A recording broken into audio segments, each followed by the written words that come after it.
start recording. I'm going to do my little intro thing.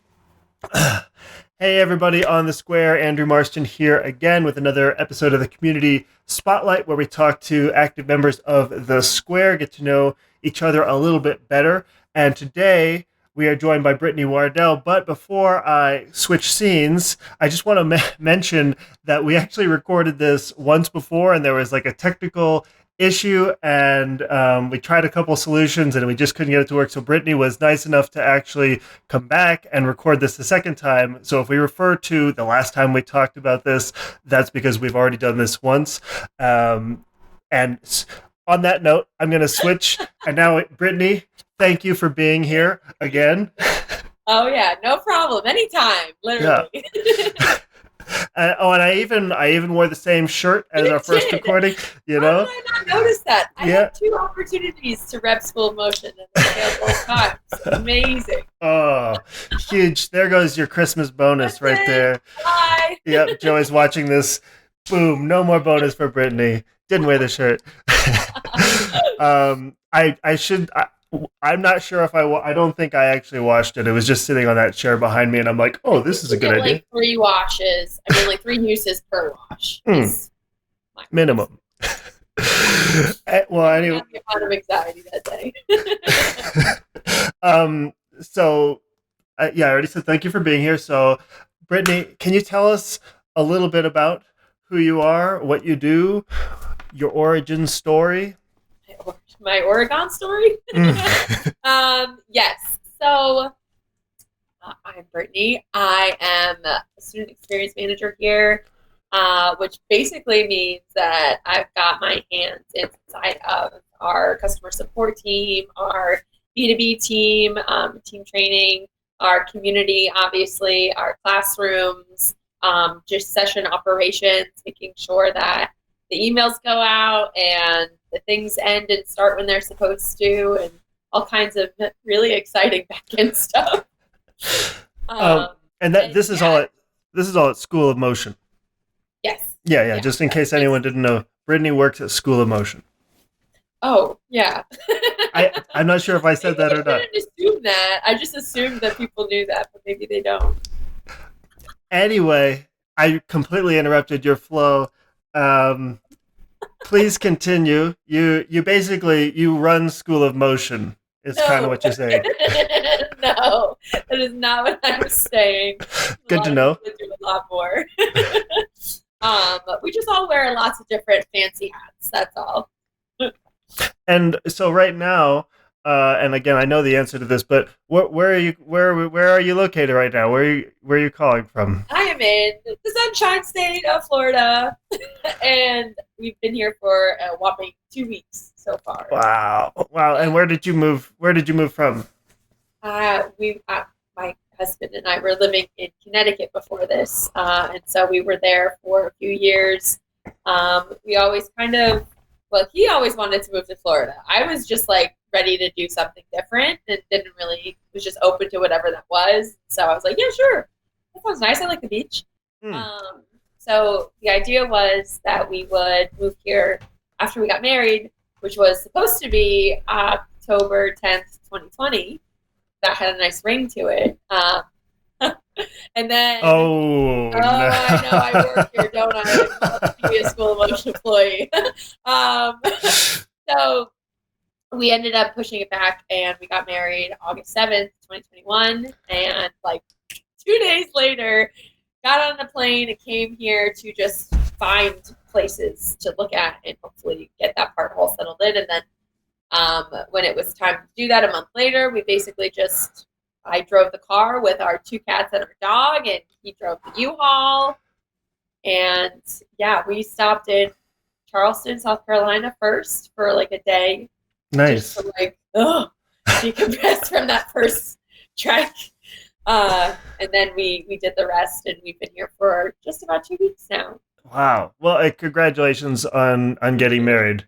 I'm sure that the pandemic was real unstressful for that planning and so fun. Yeah. Yeah. But you've done it now. And you mentioned this last time, but you told me the real reason that you moved to Florida was to be closer to Joey. That's true? Yeah. Secrets out. Oh yeah. I'm just kidding, everyone. She didn't say that last time, but are you? And I know Frank is there too in Florida. Do you guys? Florida. We're all in different parts, and they're all several hours away. So it's not healthy it's distance. not Rhode Island, where you can get from one side to the other in 45 minutes. It's a little bit harder, but I'm sure that we have only been here for 2 weeks, but I'm sure we will obviously connect in person at some point now that I'm starting to settle in. Yeah. Well, let's back up though. So where did you grow up though? Not in Florida. In Connecticut. In Connecticut. I went to school in Rhode Island, which is why I know how small it is. And then I stayed there after I graduated for 4 years. And then again, I was just like, ready for something new. Don't know what it is. Let's just see what happens. And I ended up accepting a job that was in New York City. And so then I made my way kind of full circle back to that area. And I was in Westchester. And I was there, and Stamford, Connecticut, and Westchester, New York are like right there on the border. So it was very easy, just like, oh, let's just move, 20 minutes away to Stamford. So that's where we've been for the last few years until this a little bit bigger move down to Florida. And so you at college you majored. Did you major in School of Motion Experience Manager Studies? That is exactly right. Can you walk me through your career? Bit of a niche. Yeah, but I mean, they paid off. Yeah, right. I was a communications major and an art minor. That actually really is pretty perfect for what you do now. I guess it is. At the time, I was just like, well, if you're like a nursing major, you're going to be a nurse. If you're an engineering major, you're most likely going to be an engineer. And I was like, I don't know what I want to do. I don't know where I want to do it. I was like, communication seems like it can just like work itself into any real industry. So I kept it real broad and just kind of went with it. And I did learn a lot. It was a really interesting, time. And then, but, I've had a very, I don't even know what the right word is. Flavorful, not fruitful, flavorful. Yep. Work history because of that kind of just open-endedness that I continuously find myself in. Yeah, because last time you kind of went through it, but could you go through it one more time, the kind of your career path so far? Well, something that I didn't mention this first time around was that my whole life I wanted to be an art teacher. Oh, really? Yeah, like a elementary school art teacher, like Miss Libby vibes, like just really wanted to help kids kind of find an outlet through art. That's awesome. And I mean, you pretty much do that now. I do that now. We're basically a bunch of just adult children playing in After Effects. Oh my God. I would never say that. Oh, it's fine. I said it. I own it, So, so that's something that I wanted to do. And I did an internship over the summer. I think it was my junior junior year of college. So before you have to answer everyone's, what do you want to do with the rest of your life? And so I was like, oh, I think I want to do this. And it was the summer, so there was no schools to go and do an internship in. So I went to the Art Council of Westchester County, New York.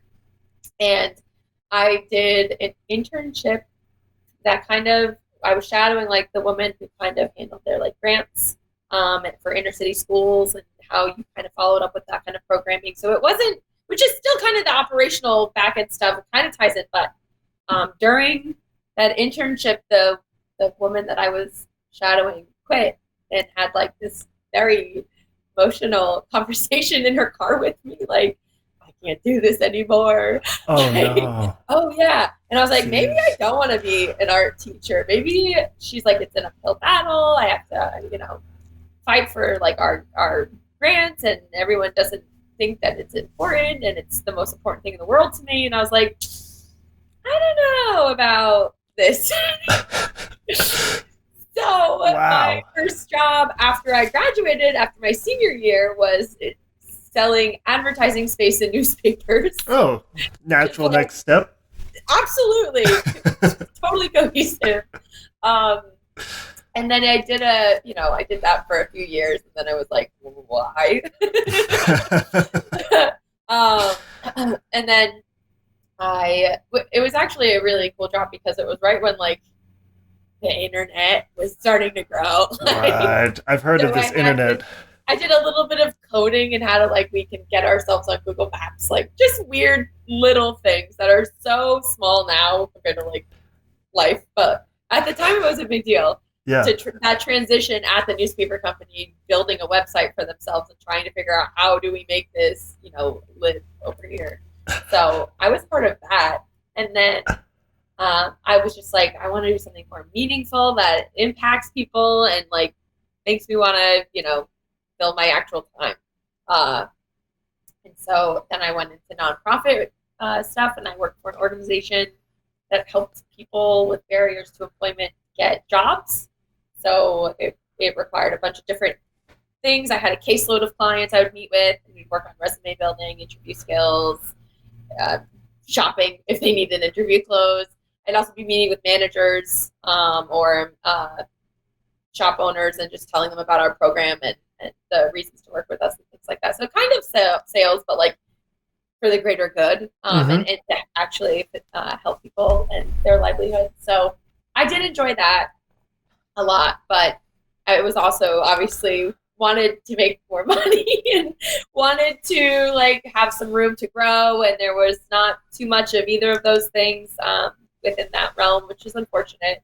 But so I had all the feels, that was totally good, but then I needed to also fill my wallet. So I was like, okay, I'm going to do these other side hustles. Can you tell me about some of those side hustles? I sure can. I just say I know some of them because you mentioned them last time, and there's one in particular that just whoa. So I was a Zumba instructor, and I would also I would do the nonprofit job 32 hours a week. I'd leave two days early and go be a nanny from 2 to 10 p.m. Or whenever they showed up. Yeah. And that was covering my living expenses because I lived in this nanny house with these 5 other girls. So we all had shifts, and you're either 7 to 2 or 2 to 10. And they have a nanny every day, all day long. Wow. So we had a nanny house we were living in. Then we'd all go to their house. They had a nanny living in their house. They ended up buying the neighbor's house and filled that with nannies. Whoa, they need a lot of nannies. It was crazy. Was it for one well-behaved kid? Is pretty easy job, or? Oh, yeah, of course. No, it was 5 kids, and there were 4 kids when I started. So it was as newborn as you can get up to 5 years old. And they had no dishwasher, and they had no microwave. And I had to help them do their homework and chores and make sure they went to bed, which is not easy. No. Oh my gosh. Potty training, literally the whole thing, everything. And so I did that 2 times a week. While you're doing this other stuff. On top of the 32-hour-a-week job at the nonprofit, on top of being a Zoom instructor other nights in between. And then I was also volunteering for the Leukemia Lymphoma Society. Of course you were. Of course. And all your free time. I was young. I had energy and ambition, and my back didn't hurt as much. It was just a different time in my life. And I also just didn't know, I was just trying things out because I was like, this seems cool. This seems cool. I like this. I'm getting paid to work out. This is great. So I was just figuring it out. And I still, again, I didn't know what I wanted to do. So I was just putting my hands in a couple different things to see how it went and see what I was interested in pursuing from there. Yeah. I mean, that's just 5 kids. I still can't get over it. 5 kids is just a lot. Anybody out, parents out there who have more than one, you have my undying respect, and it's just crazy. Do you mind if I ask you, do you have kids yourself? Not yet. No, I had people asking me if we were going to have kids at the reception of our wedding. And oh, that's like, real awkward. I'm literally like drinking right now. Like I'm celebrating like this one huge life chapter, and you're literally like already doing this. So eventually, yes, we'd like to, but we're also just enjoying moving to a new place and being married. And there were so many, like, we didn't go on a honeymoon, we just moved. So like there's a lot of things that we still want to do, just as like two big kids that like don't that like to sleep in and like go to Europe and like not, Oh yeah, that all kind of changes a little bit. Oh yeah.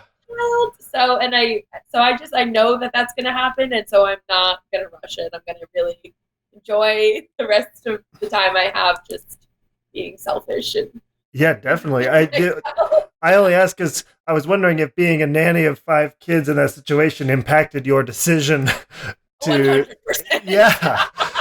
Unless I can hire 5 nannies to help, no, I'm okay right now. How can this is totally related to motion design, but how could they have a whole bunch of nannies and an extra house, but no dishwasher and no microwave?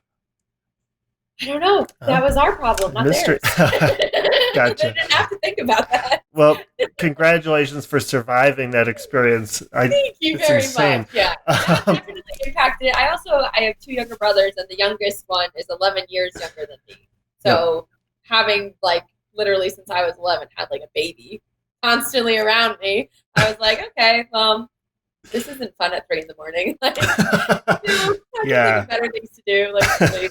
So eventually, yes, because it is a wonderful thing and it's going to be an amazing experience. I'm just enjoying my current experience to the fullest. Sure. I didn't mean to like grill you about like, are you having kids? I was just that being a nanny of. Do it. You're being like the 800th person. So fine. So let's get back to the you and School of Motion, and back on track a little bit. So I consider you a power user of the square. You are the one who wrote the FAQ, which anybody watching this who wants to know anything about how to do anything on the square, just go read Brittany's FAQ. I don't think enough people read it, and then they ask questions that are already answered in that FAQ. And thank you for writing that, by the way. But thank you for reading that. as a power user, what are some features of the square that you wish maybe would be implemented? And I said this before, and I was true to my word, but don't worry, I won't directly tell anybody at School of Motion what you say right now. It'll stay right in this call. Oh, good. It's a secret then. Yeah. No, I mean, it's this living, breathing thing, right? It's not like something that's never it's done and it's out there and we're over it. Like, we're gonna be constantly making updates and changes and trying to adjust things that make it more intuitive and functional and easy for everybody to use. The whole reason we made this was so that our alumni had a space to live and that we could grow this into something bigger than ourselves. And we have so many ideas and goals for it in the long run. It's just, it's still very brand new. We transitioned the alumni over to it first, and then we've only had our classrooms with actual enrolled students in it for 2 sessions, including this one that's happening right now. So it just happened for the first time in the summer session. And we've since then made adjustments and changes for the classrooms this session. And we're always looking for things, which is why we have, that room that's called Suggestions for the School of Motion team. I had to think for a sec. Yeah, I was about to look at it. There's a topic for it too. So whether you go to that room specifically to write down something like after the fact, or if you're like in the moment and you were like, this is really annoying, and you write a post and you use that tag, that's fine too. We're trying to make it very easy for you to get your ideas, questions, concerns across to us, and we are reviewing that every day, if not every, at least every week, if not every day. Sure. So it is something that we put that out there so that we can hear from people about what they like and what they don't. So that's the best. That was going to be, I guess, my follow-up question was the best place for someone with thoughts or feedback about the square to post those would be in either that room or that topic. Yes. And just because, like, so basically every piece of feedback that somebody gives, you guys implement it without question, like right away, right? Is that true? I wish we could do that. That would be great. But no, it's not possible. Yeah. It's physically not possible. We take all of it, we write it down, we are sending it to the appropriate teams to review. So like, is it an engineering thing? Is it a community thing? Is it this other, company's thing? Like, what are we able to do about it? And there's also a timeline. There's a lot of updates that are coming out with the platform itself. So we're thinking about transitioning some of those over. So, it's just a timing thing more than anything else, mostly. Sure. But it's not that anything gets ignored. And if it can't, and we are trying to also like be transparent about it. Like, if it's not something we can fix, I'm not going to respond to that person's phone and say like, awesome, we'll get right on it. Like, I'm just going to tell you, like, that's a good idea.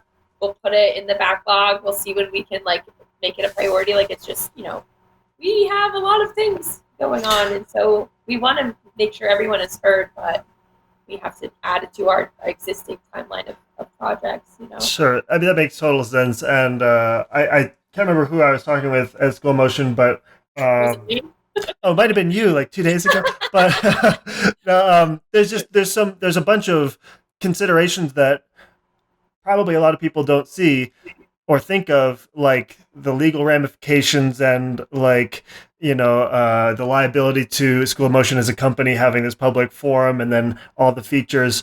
And I had never even considered that. But so if anybody out there posts a piece of feedback and you want a new feature, it's not because they don't like you. There's probably a lot more going on behind the scenes than we realize. But I still think, and I've said it from day one, that the Square is a huge upgrade from the Facebook platform. And I was pleasantly surprised to see that a couple weeks ago when Facebook servers were all down, that the Square just kept right on ticking, no problem. That was very timely. I was like, oh, good thing we did do this. Because we have, it's just having a little bit more control over our own community. And like, Facebook served its purpose. It was fine when we were smaller, when we had less students, when the alumni group didn't have thousands of people in it, and even our own team was smaller. But, as we have grown as a company and as Facebook has grown in their own direction as a company, we really wanted to bring this in-house and make it something that we can really have more control over and do more things with, and just know like what's happening with data. So this, I think it was a good move. And it's just a constant project we're going to be working on now. We're constantly trying to, encourage engagement, get people to connect. We are working on new things to make that even easier than it is now. But, we appreciate everybody's feedback on what we have in existence and all of your patience as we build what we want it to look like for future sessions. Yeah, well, on behalf of the Square community, I want to say that you're doing a great job and thank you. Thanks. I appreciate that. So I am curious because last time the recording that no one will probably ever see, but which went fine. There was just technical issues. But you aren't. I found out that you're not a motion designer yourself. You work among all these After Effects nerds, but you're just like a normal They're person. Geniuses. No, they are so smart. It is so hard to do motion design. And I know that people have like come on with maybe as much experience as I have and done it, but it's a lot and it's a commitment and it's always changing or there's an update or something, and just being able to like keep up with the times. I sound so old, but it is like, it's very impressive to me. It's all impressive. I tried to enroll in After Effects Kickstart, and the very first orientation assignment took me, I think, like 3 or 4 hours, and then it still wasn't good at all. It moved a little, but not like the way way that you normally see in the homework locker. So I didn't even end up submitting it, and I was just like, yeah, no. Well, I mean, you also don't necessarily need After Effects for your day-to-day operations. It's true, actually, and it's been really interesting to kind of like come in not knowing anything and seeing just like how, it's like another language. So absolutely. it's like everyone's speaking German, and it's fine. Does that ever get kind of like awkward when you have like I'm just imagining you guys have like a staff meeting and then a few motion designers start going on a tangent about After Effects or some nerdy thing? They definitely go on those tangents, but they're normally in like the channel that's like for that kind of stuff. We have all kinds of channels for our team to chat about random topics in, like a one for our pets, so we can share pictures of our pets with each other, and one for cooking and our favorite hot sauces. Like, I was talking about tarot cards before this call, so we talk about everything with each other. It's not always like what project are you working on and what are my responsibilities within that. So we have a good time with each other, and I think that stuff definitely makes working with people who are on totally different skill levels good. But we also have really talented motion designers on our team that we brought in, and they are able to translate anything. I don't know if I need them to. Like Ryan Plummer is obviously, like, shout out Plummer, a really talented motion designer, and is also able to be a really good writer and talk to someone who knows nothing. And I mean, that's also when we hire teaching assistants too, like that's something that we need to look for, is someone who like knows the skill obviously, but can also translate it to someone who doesn't, because those are two very different talents. And so it's I think we have a lot of really talented and unique people that are able to help the people like me at this company. Yeah, well, I 100% agree. I remember that, like, I found, I think it was on one of the first 15-minute MoGraph live streams. Ryan Plummer did the 15-minute challenge live, and I'm like, oh, so the staff at School of Motion are also motion designers.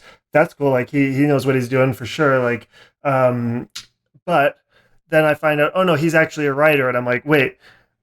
What are you? I guess you're just like a superior human being or something. Right. It's impressive because it is a super niche sector where you're being educators. So you translate your technical knowledge of motion design to people who don't have that knowledge. Well, anyway, I can just stop with all the brown nosing here. The good job, School of Motion. So let's get into the segment that I usually end with, which is the lowlights and the highlights. And the lowlights, it doesn't have to be some like tragic event. It can be like maybe sometime that you learned something or like a funny story from your career. But can you think of a lowlight so far that you'd want to talk about from your career? There's a lot. But I'll do one that's not like super low. It's more of just like a lesson learned, which is when I was juggling all those jobs in Rhode Island, and I was like, I'm ready for something different. I don't know what it is. And so I started applying to jobs in Boston, New York, Colorado, California, and I was just like, let's just see what happens. I happen to do that a lot, and I'm just gonna, have the faith and just go with it, and I'm open to it. Yep. So New York happened to be the job that I got, and it was working for a healthcare organization, and it's a huge one, and that's kind of from there. I started working for their medical college in the Bronx. So that's kind of where my educational piece came into, which brought me here. But the thing that got me that initial job in New York City was the volunteer work that I was doing in Rhode Island, which is not at all what I was expecting out of like all of the things that I had done to that point. That this huge job where I was going to like make annual salaries. And I was like, whoa, okay.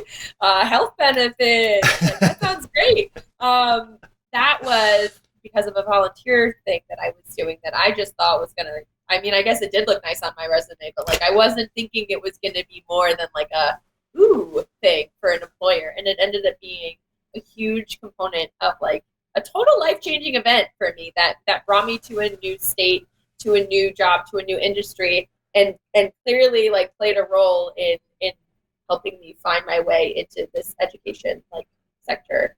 So I'm thrilled about it, but I think that's just such a funny little piece that made such a huge impact on everything that happened afterwards. Yeah. I mean, it seems like you had put in a whole bunch of work, and then this little thing on the side that you had been doing, I don't know if it was little, but this side thing that you were doing to volunteer ended up being the key component. Yeah. It was definitely an interesting lesson. I was like, wow, who knew? And let's end on a high note. Can you think of a highlight so far in your career that stands out? Yes. And there are a few of those as well, for sure. But one that I am really proud of is the scholarship that we created here at School of Motion. We started it just last year. It's a little bit over a year old. It was obviously started as the COVID relief scholarship because it was during COVID, and it was probably around like March or February, so the world was like totally locked down. Yeah, and everyone was freaking out. And people losing their jobs. It was terrible. Yeah, for it was. Everyone. Everyone felt it somehow or another, and so we were just like, "What can we do? How can we help?" I don't know. Everyone feels helpless. Like, so what? The only thing we can do is, let's make a scholarship. And the first go around of it, we just gave 100 courses out for free. Like, we just really wanted to help people in our community that were, losing their jobs or didn't have like whatever income on. So freelancing dried up too, like, because the studios are like, everything shut down. Nobody was safe from this. So just providing something to people that help them be distracted or something to look forward to, something to keep their mind stimulated. I don't know. So we did that. We made it quick, we made it fast, and we made it effective. And it's something that we're continuing to now do every single session it's offered. And it's something that, we tried to make easy for people. It's now, it's not the COVID relief. We don't call it that anymore. It's now called the Community Inclusion Scholarship, because we just kind of expanded of what are we really wanting to do with this. So I think it's an amazing thing, and I know that it's, as cheesy as it sounds, impacting people's lives because they tell me that. Yeah, not cheesy at all. I mean, I haven't applied for the scholarships, but taking the courses is life-changing if you want it to be. If you engage in the content, it gives you the skills to be hired at, a pay level that is sustainable as a motion designer. And then if you continue to stay engaged with the community, even just one course like Animation Bootcamp can completely change your career for the better. At least that's been my experience. I am pretty biased, pretty diehard School of Motion fan, but I just gotten so much out of it. I would say I probably got more out of, like, I got a lot out of the courses with technical knowledge, but the community afterwards has been a residual value that I didn't expect. And I also want to point out that your cat is adorable. It just walked by right there. That's Jameson. Nice name. Yeah. I love him. So for people interested, can you tell us, when does the scholarship, when is that available, like, for the public to start applying, and how could they apply? Like, what date? This, by the way, this recording is going to be published on October 25th, probably around 8 a.m. Eastern Standard Time. What are you saying, Brittany? Is that connected to the scholarship? That is precisely when the scholarship is opening up for the winter 2020 session. So, and how would people apply? It's on our course page. So when you go to just to schoolofmotion.com/courses, it should be at the top of the page, like the very first thing that you can click on in there. And you'll see a video with my face, and it'll just be like telling you how excited we are to like help you out and see what you're able to create in this thing. It does require submitting something depending on if you're doing an animation path or a design path or 3D path. But from there, I mean, it's also this form that you fill out after you just make a very short, just little animations. We know, like, okay, you have the software or you have an internet connector. Like, we just have to cross some of the boxes off that you can actually participate in the course. And then from there, it's we're asking you questions that are, where do you live? Do you have a degree? Like, what is your current income? And the reason we're asking those is because this is a community inclusion scholarship, and we're trying to break down barriers to motion design across the world. So those are the reasons we ask those questions. We really want to make motion design accessible to people who wouldn't be able to get it any other way. I think it's awesome.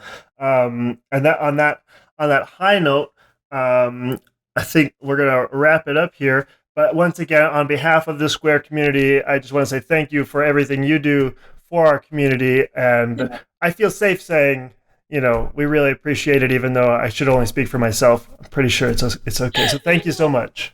I appreciate that. Thank you so much. Thanks to everybody for just continuing to stick with us and help us learn and grow as a company. It's been awesome to be a part of this, even as a non-motion designer. Yeah, I guess with that, is there anything else you'd like to say to the Square community before we end the call? I mean, just thank you. Like I said, I mean, I'm very grateful to be a part of this community, and the fact that we are so close and connected with the people, like with our students and our alumni. It's not this like far away, distant thing. Like, we're right there with you guys with everything. So I just appreciate all of the feedback people have given us, all of the, insight people have given us. We really appreciate that, because that's how we get better at doing what we do too. Awesome. Well, thank you, Brittany, for making time to have this call today. Of course. Thank you. All right. And I'm going to hit stop recording.